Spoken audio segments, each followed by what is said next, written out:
Hello guys. Ah, sa tutorial po natin na ito, didemo po natin kung paano yung basic po sa guitar tabs, no? Lalo na sa mga beginners ba kasi nga may mga beginner siguro diyan.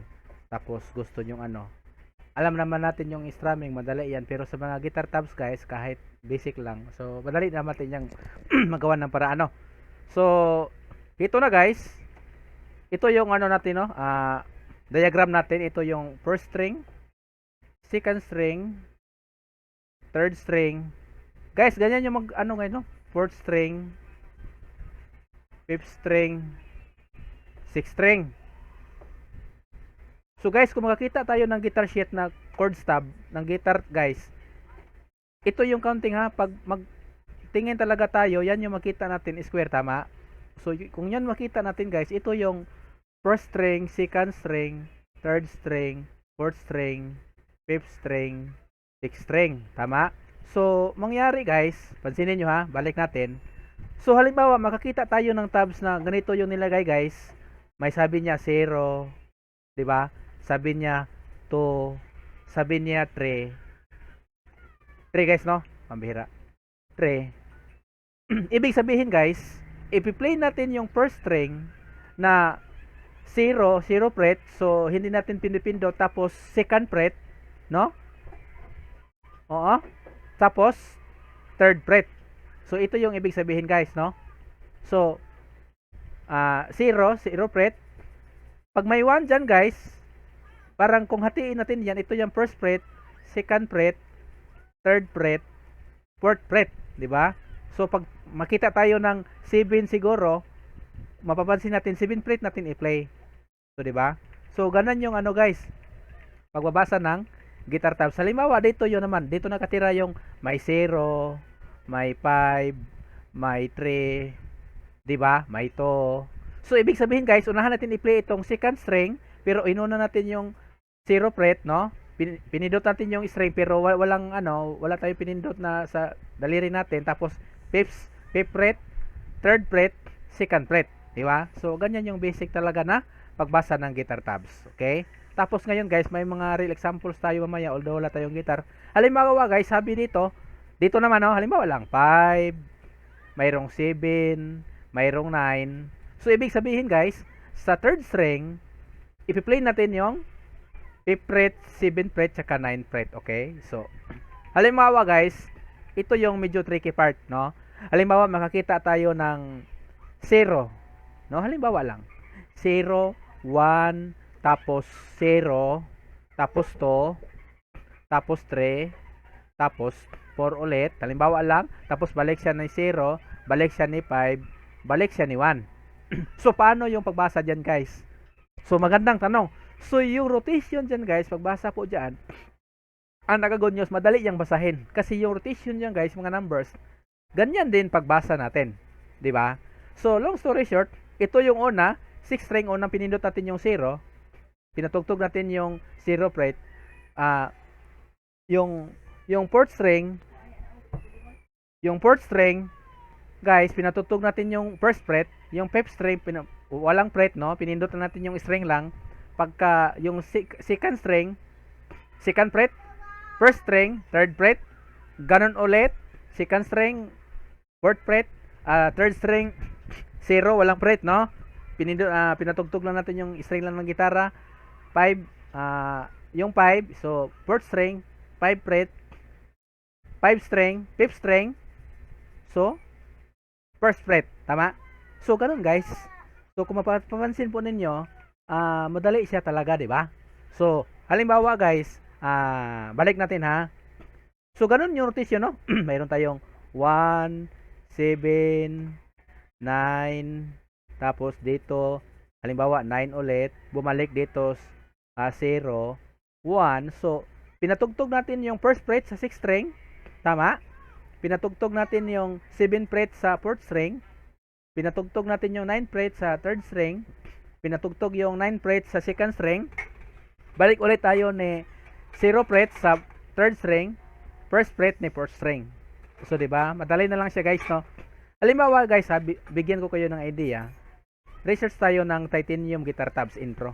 ang kagandahan kasi guys, kapag alam natin yung tab guys, madali, lalong-lalo na sa mga intro talaga, no? Yung sa lead guys, medyo mahirap din tayo doon. Pero lalong-lalo na guys, yung sa guitar tabs. Very good. Halimbawa guys, nakikita nyo, no? So sabi dito, ito na yung ibig kong sabihin guys, no? Di ba? So sabi niya, 3, 0, 3. Di ba?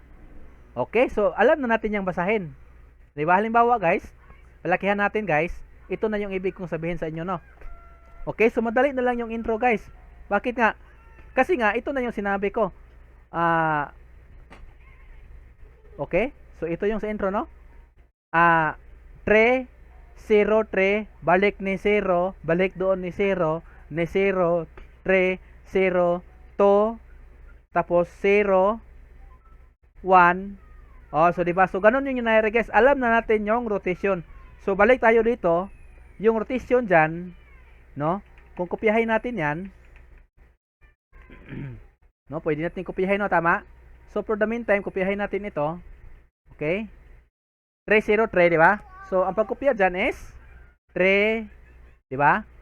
Mag-copy talaga tayo guys, no? Kung lalo-lalo na sa titanium guys, no? Halimbawa lang, 0, 3. Ito yung una ko talagang ano guys, nakuha din na tutorial ba ng guitar tabs ba. Tapos may 0 dito. Automatic na guys. Balik ulit siya ni 0, balik ulit siya ni 3, and so on. So ibalik natin guys. Kung ganun yung kaso guys, ibig sabihin parang ito kasi nakaano ito guys, C chord base ito. So 3, 3, 0, 3, 0, papunta doon, papunta doon, papunta doon. So kung ano pa mga number doon, so ganun yung rhythm niya guys. Ganun yung pagbasa ng guitar tabs, 'di ba? So kung dagdagan pa natin 'yan, Control C lang natin, no, yung diagram natin. Tuloy-tuloy lang natin yung ginawa natin. Halimbawa lang, asa na 'yon? Ito, no? Tapos guys, balik siya down eh. Balik siya ni 0. Balik siya ni 3. Kopyahin natin 'yan, no? So, yung pagkopya guys, accurate kasi nga ang tips ko sa inyo, kung i-play nyo ito guys, huwag nyo masyadong bilisan. Slow mo lang muna para mapamilyar ninyo, hindi nyo yan malimutan, di ba? So, balik tayo. Yan yung So, alam na natin na ito yung unahin na i-play. Pangalawa dito, pangatlo, 4, 5, 6, 7. So, di ba? Kung napapansin po niyo guys, pinakamadaling paraan ito, lalong-lalo na kung gusto niyo talaga mag-aral ng gitara, tapos curious ka niyo sa intro ba. So importante yung intro guys.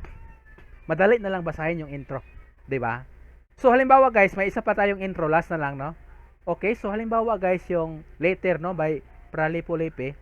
Later intro guitar tabs. Ito guys, pinakamadali guys, guitar tabs, okay? Ito ha, share ko sa inyo. Pinakamadali. Nakita nyo guys? So, 'di ba yung play ng Later, parang kung wala pa kasi ako gitara ngayon, no? Wala pang pera guys, joke lang. Wala pa rin mahiraman. Yung sabi nito, yung intro is, kung itugtog natin ito, teng teng teng teng teng teng teng teng teng teng. So, matik na guys.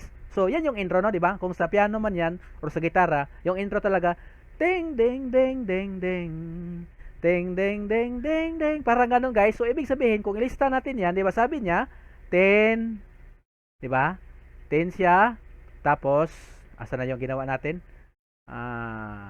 Balik tayo, no? 10, tapos 7, 7. Ito na yung sabi ko guys. Madali, 'di ba? 8, 8, tapos 8, 8, tapos 7, tapos 8, 7, 5, no? 8, 7, 5, 3. So 8, 7, asa na? 8, 7, 5, 3, no? May isang 8, 7, 5, 3. 8, 7, 5, 3. So ibig sabihin guys, kung itugtog ito guys, no? Ting ting ting ting ting ting ding ding ding ding. So madali yung pagbasa ng intro guys, 'di ba? So kung mapapansin po ninyo, hindi siya ganoon kahirap, ganoon siya kadali, no? So salamat guys, no? Paki-comment na lang kung may mga katanungan pa po kayo.